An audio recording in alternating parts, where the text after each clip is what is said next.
Let's see the question. A point P alpha comma beta is called rational point if both alpha and beta are the rational numbers, and if both alpha and beta are integers, then point alpha comma beta is called the lattice point. Number of lattice point on the circumference of a circle x square plus y square equals to 25.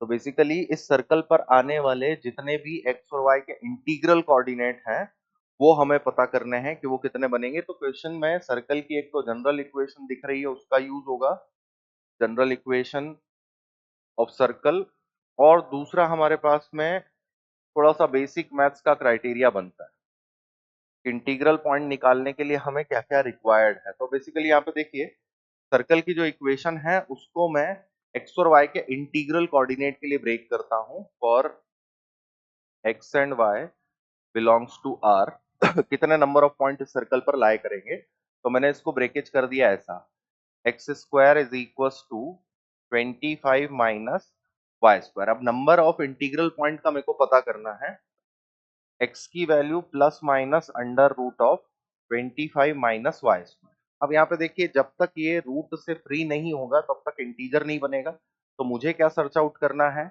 कि y की किन किन integral values के लिए हमारे पास में x जो है वो इंटीजर बनता है। वो क्राइटेरिया ये भी हमारे पास में चल रहा है कि x और y जो है वो आपके -5 से लेकर +5 तक का ही केस ले सकते हैं, क्योंकि रेडियस आपको 25 दी हुई है, तो इसके बाहर हम चेक नहीं लगाएंगे। सर्कल के सरकमफेरेंस की बात हो रही है तो -5 से +5 के बीच के ही इंटीजर्स हमको यहाँ पे यूज करते हैं, और वो भी क्राइटेरिया जो सरकमफेरेंस को फॉलो करता है।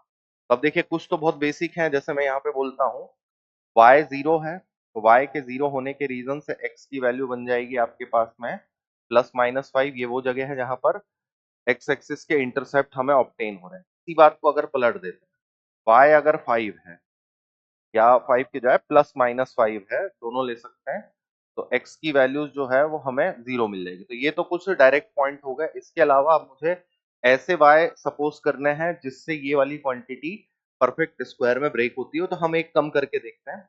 अगर हम यहाँ पर 4 लेते हैं, 4 लेने पर 25 माइनस 16 9 मिल जाएगा। तो y की वैल्यू जो है, अगर हम +-4 लें तो x की वैल्यू इसके अकॉर्डिंग +-3 ऑब्टेन होती है। और इसी बात को फिर पलट दें, अगर y की वैल्यू मैं +-3 लेता हूं तो x की वैल्यू मेरे पास में +-4 ऑब्टेन होगी।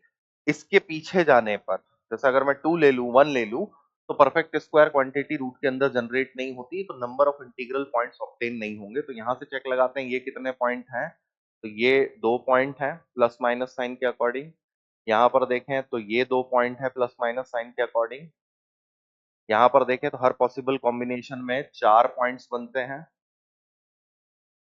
और यहाँ पे भी देखें तो हर पॉसिबल कॉम्बिनेशन में हमारे पास में 4 पॉइंट्स बनते हैं। तो टोटल काउंट ऑफ लेटास पॉइंट जो है वो हो गया 4 + 4 8 + 2 10, 12 पॉइंट्स जो हैं वो इस कंडीशन में लेटेस्ट कंडीशन फॉलो करते हैं। ये सी वाले ऑप्शन के लिए करेक्ट बैठता है। तो बेसिक मैथ्स का हमने यहाँ पर यूज किया कि नंबर ऑफ इंटीग्रल पॉइंट निकालने के लिए क्या यूज करेंगे। सर्कल की इक्वेशन में सरकमफेरेंस पे हमें नंबर ऑफ पॉइंट चाहिए थे जो इक्वेशन को कंटिन्यूअसली सेटिस्फाई करते हो। तो एक बार देख लीजिए